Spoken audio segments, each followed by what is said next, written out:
यिनी हुन् गलकोट नगरपालिका वडा नम्बर 8 बिरकोटका मिनबहादुर दलामी। उनी सानैदेखि शङ्ख बजाउनमा सोखी थिए। जब घरमा पूजापाठ हुन्थ्यो, गुरुजीले बोकेर ल्याएको शङ्ख बजाउन चाहन्थे। गुरुजीले भन्नुहुन्थ्यो, तिमी मगरको छोरा हौ, शङ्ख बजाउन मिल्दैन। त्यति बेला खिन्न हुन्थे।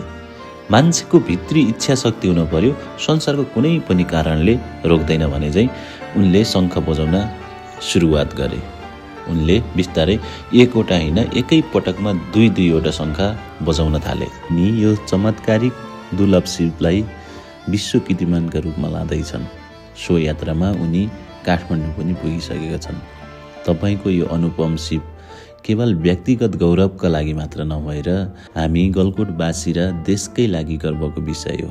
मिनबहादुर दलामीको यात्रा सफल रहोस्, शुभकामना। नगरको केएमसी रेसिडेन्टमा भोलि बिहान ठिक 12 बजेको टाइममा कार्यक्रम सो गर्दैछु। सम्पूर्ण मेरा इष्टमित्र छरछिमेकीहरू त्यहाँ आइदिनु हुन अनुरोध गर्दछु।